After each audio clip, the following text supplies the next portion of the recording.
Welcome to another episode of Under the Radar. I think this is eight, or yeah, I don't know. I should probably know.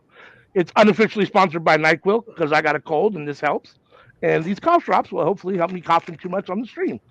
So, uh, we are here to talk about some of the lesser watched but nonetheless important weekly wrestling shows: AEW Dark, Dark Elevation, MLW, BTE, and Impact Wrestling. So, as usual, I'll go ahead and start with MLW, and we'll give CM a little break here for a sec, and I will drone on at you for a minute. Let's see. So, this week on MLW, it was an okay week. It wasn't terrible, it wasn't great. Was it a must watch? Definitely not. It was MLW Fusion number 164. It opened with Cesar Durant announcing that he signs him Adonis, who's a Mexican wrestler. Well, he's not a Mexican wrestler. He's actually a white guy that's been in Mexico wrestling for a long time, about 5 years now, honing his skill. And then Sam had a match against a jobber. It was basically a squash. This is my first introduction to Sam Adonis. He looks the part. Cesar Durant, they seem to. He always has decent talent in whatever stable they give him. So, and he did this move called the Orange Blossom Thunder Driver finisher. It was like this weird kind of. You'd have to see it. I can't even explain it, but I just thought the name was kind of cool enough to mention. And then we had, which was kind of weird, a it wasn't really an MLW match.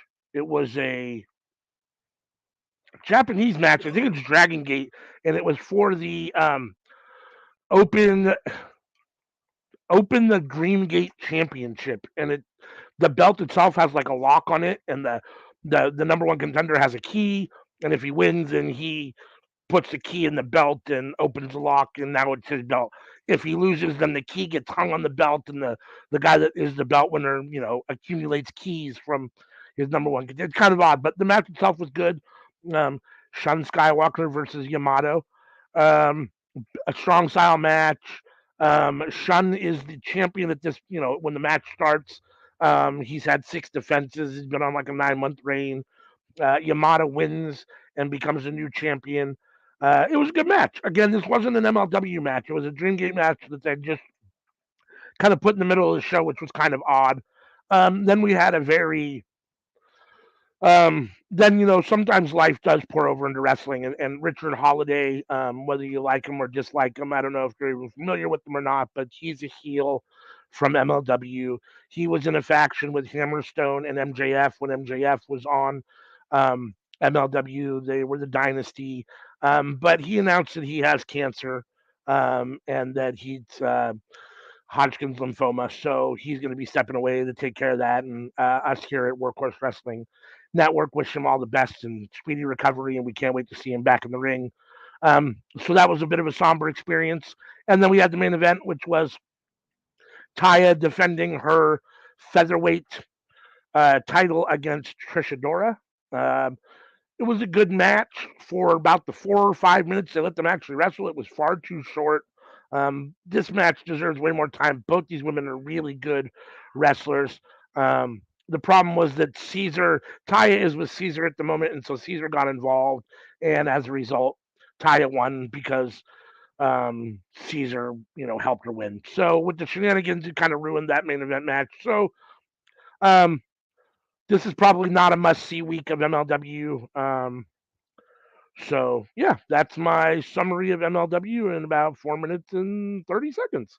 I'll bring CM back in, and we will move on to something hopefully a little more exciting. I'm here. She's here. I just thought I heard somebody outside my house, so I had to get prepared for that. Um, You but start with Dark Elevation or what? we start off with Dark Elevation, correct? That's on Mondays. That's on Mondays. It was six matches. Were there any that were must see? On Dark, no. No, Dark Let me think Elevation. here. On Dark Dark Elevation. Elevation, no. We did That we get must Butch and see. Blade, so We there's got that. Butch and Blade, so we can always see that. Can we talk just for a minute about Dark Order? and kind of what they've become, right? Like, I mean, I assume like when they first came out, and then Brody Lee was the leader. Like they actually had kind of this. I know there was always a little undertone of kind of comedy to them, but they kind of had an air of like at least a legitimately kind of dark, stable with kind of an evil overtone. And now there's just these three clowns. Like I like Evil Uno, and I like John Silver, and I like Alex Ronald, but what are we doing? There's like three of them that are just a big joke now. Like it's weird, and they're just on Dark Elevation and Dark every week. Like so, I don't know. It kind of bothers me a little bit. It feels like they've definitely taken a back seat. And if we're gonna do all this, why not just break up the group and just move on? They took Anna. They got rid of Stu. 5 left. 10 did. Exactly. And now we have who we have. Yeah. I still love the Dark Order. I don't know at this point what can be done to revamp them. I think they have completely killed the characters that they had. Um, I also think that they stay together because they don't know what else to do with them. Sure. You have these talented folks, but you don't know how to book Reynolds and Silver. Uno's doing game stuff. It's just a lot, and I think that it could be better spent if they figured out what the fuck they were doing with them. I Because agree. it's almost levels of when the creepers like entirely missed Dustin Rhodes' face. Yeah. Um, but I didn't for think there was any must see match on here, though. I mean, like you said, we got the Butcher and the Blade. The one thing that did stand out at me, and it's not. I mean, I don't know that it's even really worth mentioning, but it did catch my attention. Was the first match Sky Blue versus Zoe Dubois? Zoe Dubois had some very interesting kind of moves in her repertoire that I thought were. She looked a little unique in some of her moves, which was the only thing that caught my attention really this whole week on Dark Elevation. I'm not saying it was good. I'm not saying it was bad. I'm just saying it was a little different. She had a little bit of different style in some of her movements. we're gonna move on past that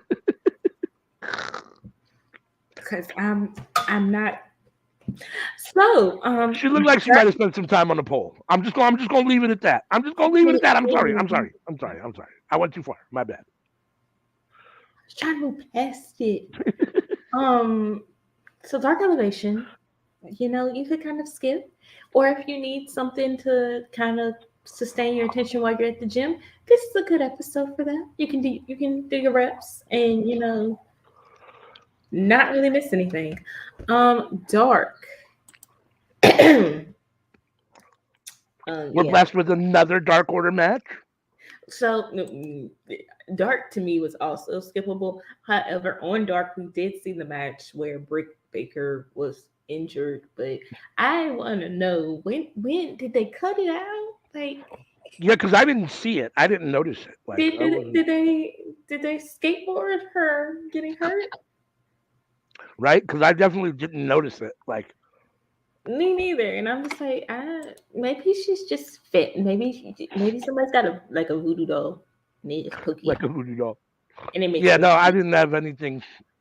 Nothing for tonight. I mean, I thought that. I guess Anthony Henry versus Masquerade Dorado was okay. Probably the Mm. best match of the You show. know, we did have like two newer people, Harley Cameron and Brittany J. Yes. So it's kind of cool that they're bringing in more people. And I'm not More, familiar with Casey Lennox. Is she new too? The girl that wrestled Madison Rain? relatively. So like we got like three new Three women. new women. So that's good. I So mean, they need to bring bulk new up the people. division. I mean, for sure. So it's good to see them using dark for what dark is supposed to be used for. Yeah. Yeah.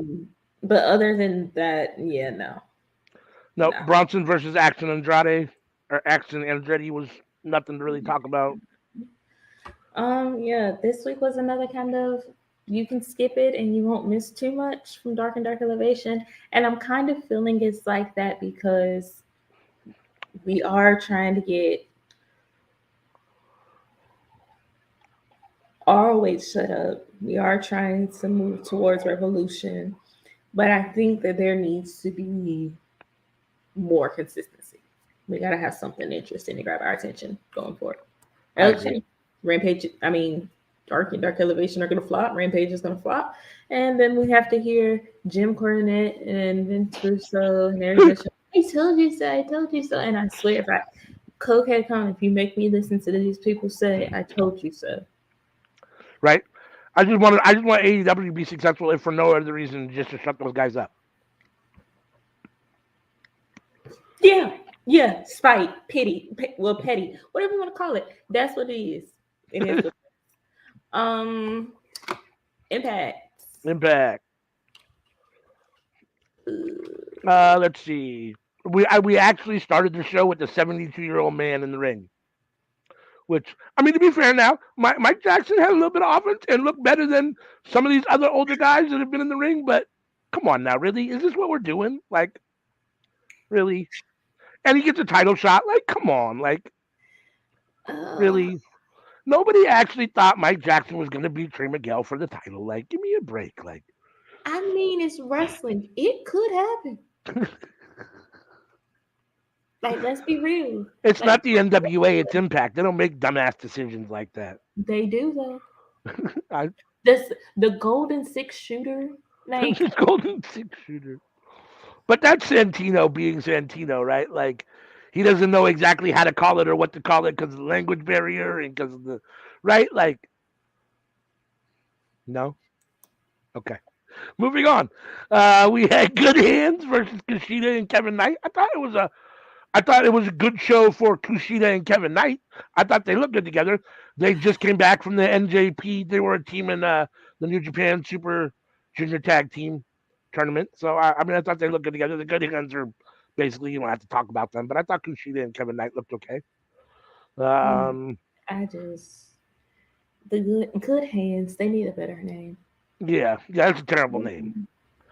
I was definitely happy to see Giselle get hers from Tara and the rest of the Death Dolls when she started acting like a bitch in the ring to Tara because she didn't want to tag her in and out. I mean, it's great. Like Giselle's great at being a bad heel, right, or being a good heel, right? Like she's so hateable.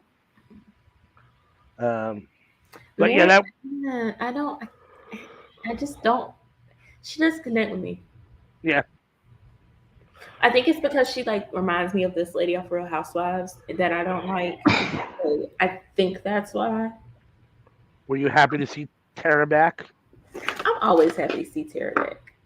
I guess my question is it just a one-off, or is she actually coming back? Like, I don't know. I kind of want her to, but only if that's what she wants to do.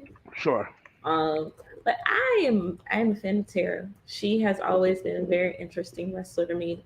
And I often wonder what would have happened if she came in wrestling at a different time. Like, how much more would she have gotten? Because she was, yeah. yeah. So then we have to talk about the best. Well, the match that led up to the best part of the show for me, because we got the major players versus the Bullet Club, which was a okay match. I don't really care about that. What I care about is the Joe Hendry Matt Cardona song that was just, oh my god, that was my favorite thing on Impact by far. It's one of my favorite things that I've seen in a while on wrestling. I was just laughing so hysterically. I love Joe Hendry. Mad. I am mad.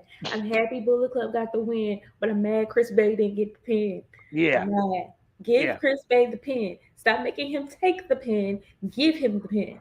yeah. But yes, we stand Joe Henry at this channel. We And I felt believe. like this match was there more for the Joe Hendry angle than it was for the actual match itself because it was a very short match, and which is okay. I just these are, I mean, yeah, I'm not a big fan of Brian Myers and Matt Cardona, but they're good wrestlers, and Austin and Bay are both good wrestlers too. So I mean, they could have given them a little more time. I mean, I'm up So for more of a match match too. how do you not like Brian Myers? How do I not like them? Yeah, I said him. I'm not a fan of Matt Cardona. I just don't like either of them. I don't know. I don't. They just Is it because neither of of, them really moves the needle for me. I don't know. do you like Enzo? No, not really. I mean, You I don't liked them. see I liked people. them a little in WWE. I don't like them now in MLW. That's what it is. That's what it is. You don't like Jersey people. That's what I don't like Jersey people. That's you right. don't like Jersey people. It's okay. Um, Jonathan Uh, Gresham had a match. Squash match. Gresham looked good. I'm not familiar Uh, with the guy he wrestled. Sheldon Jean. I'm not. I'm not. I don't. And That's he not. didn't. And he didn't move the needle for me. I mean, I didn't think. This Um. was clearly an exhibition for Gresham to look good. So the Golden Six Shooter. Yeah, the Golden Six Shooter. I didn't realize that this was a an actual like elimination match until Rhino was eliminated. The The match was good. match was The good. name. The name is horrible. The name is bad, but the match itself was good. Um, But I did like I did like Rich Swan winning. I did too. I loved the last three being Moose, Callahan, and Rich Swan. That was cool Yeah, to see. I I thought it was. without Callahan though, but I thought it was a little predictable. Really was happy when Swan won because I thought for sure Sammy was going to win because of the by design storyline where he had to win to get in. So I thought he was going to win for sure, even though I wasn't happy about it. So mm-hmm. I was very happy when Rich won. Um, and yeah, I mean, I'm not a big Sammy Callahan fan. I do like Moose. Um, I would have rather have been like Moose and Swan and Saban in the final instead of Callahan, but I see why Sammy had to be there, and like I said, I'm kind of surprised Sammy didn't win just because I felt like the underlying story there was really his, initiation into by design. Um, so yeah, no, I mean I'm looking forward to Rich Swann versus Josh Alexander too. Their first match was really good, so this one should be really good too. I liked the after with the design attacking Yeah, or by design. I don't know why I keep yawning. I'm probably stuck still, but um, I I'm looking forward to both the match between Josh Alexander and Rich Swann, as well as these four versus the four Violent by Design. yeah, Um, it could be very intriguing. yeah. I'm here for it for sure. I thought it wasn't a great episode of Impact, but it wasn't bad. It set up a lot of things for the future, bro. It did. Both in ring and vignettes. It was a good setup show for sure. Okay. All right, you want to tell us about BET and then take us out? No, I don't want to tell you about BET. I don't watch BET. Well, why not?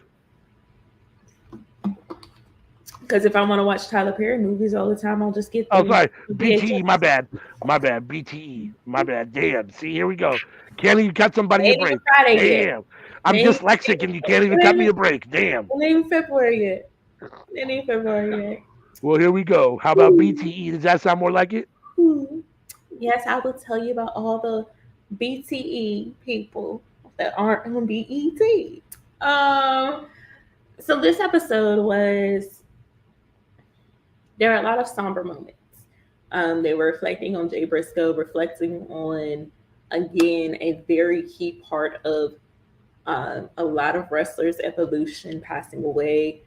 The wrestling world still is in mourning around Brody Lee, as well as the others who have lost their lives recently during the pandemic, coming out of the pandemic. We have a lot of illnesses happening right now in the wrestling world, and it's a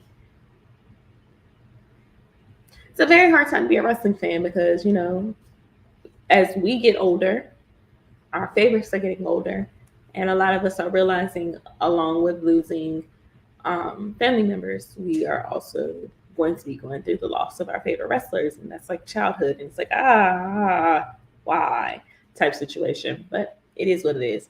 One thing we can say is, we always got Vince, better or worse. But then it moves on to um, the Elites match with Top Flight. And there were parts that I kind of missed watching this on TV. And just watching the footage from Brandon Cutler, I still want that footage from Brawl Out. I know that you have it. Don't act like you don't. You always film it. I know that you know that I know. So send it. Um, we have the match on TV made Top Flight look like stars. The footage from BTE made them even bigger stars. You see the complexity of little spots that may have been missed on TV. You get the emotion. You get the, oh my God, is he gonna win? Is this, how's this gonna go? Oh, look at this double team move. Look at this, look at this, look at this. But it also has a very good story. So Top Flight are people to keep your eyes on. The Bucks doing the Bucks thing. A lot of this is traveling. So we have to traveling along with Christopher Daniels. They stop at In and Out, and they have like the continuous In and Out. What's the other one? In and Out Five Guys like debate. Whatever. Neither one of them is the best, so leave it at that. Um, and then it ends with them finding what they call Mexican candy in a convenience store, and just like the happiness they have of finding this candy after being on the road. It's like 2 a.m. They make a stop because they're in California, so they can drive. They don't have to fly. Spend a little bit more time with their families. They find this candy, and they're just like super happy that they have this childhood memento that they have always loved and brings them happiness and joy. So BTE, if you like emotions and feels and just like, it's pretty cool. Watch it. I did skip over a part. We do have a scene where Adam Cole comes back and he's actually talking to Reynolds and Silver of the Dark Order, and he's like, because I'm alone, I can join you guys. Just don't call me Budge. And then Evil Uno comes up and calls him Budge and ruins it. So it's now running gag of, we'll continue the running gag of Evil Uno ruins things. But it's also kind of interesting that Adam Cole went to the Dark Order to have a conversation, because we might be getting Hangman Page back in the Elite. And where does that leave Adam Cole? Where does that leave Dark Order? We don't know. So we're going to find out. That was BTE by CM. And we are going to go ahead and wrap this on up. So most things this week were skippable. Sad to say, BTE was skippable, but still pretty good. You're muted, right? If you didn't know, I'm going to tell you now. I didn't know, but I think that this week could set up a good foundation for longer storylines, but we'll see. Hopefully it does, because otherwise we just wasted a bunch of hours watching wrestling, and it's like, But you can find us live on Tuesdays at 10 p.m. Eastern, for the 10:30 p.m. Eastern, for the Cookout Podcast, where we come for the wrestling and get completely off topic by the end, but you love us for it. Come on in, make comments, love on us a little bit. You can also find us live on Fridays starting at 8 p.m. Eastern. We have our Friday night fights that usually has Friday Night SmackDown and AEW Rampage. However, sometimes we add some different things in there depending on what pay-per-views are around and what we want to watch. You Under the Radar, which is this right here, drops on Saturdays at 2 p.m. Eastern, and we will be live this Saturday, January 28th, starting at 7. 5. I'm not doing the pre-show. They don't never do nothing on the pre-show, so I'm just starting at the 8 pay-per-view. p.m. Eastern, for the Royal Rumble. I have absolutely no idea what's really going on in WWE. I don't watch that shit, so come watch me do other shit while everybody else watches the Royal Rumble, and I enthusiastically nod and wait for Cody and or Brock to win. It is. I don't know shit else, but I do know those two. Yeah. And starting in February, come watch us on Saturday. I'm not sure if it'll be on Saturdays. February 11th will be the first one, which is a Saturday. So come watch us. We'll tell you when it's going to be on True Hill Gaming on Twitch's channel. We'll be doing watch alongs for GCW. You will also be able to watch them in their entirety here on our channel when we are able to put it on up. So that is it. That is all. Make sure to like, comment, subscribe, share, talk to us, tell us what you like, what you don't like, and come back again. Until then, peace. Peace.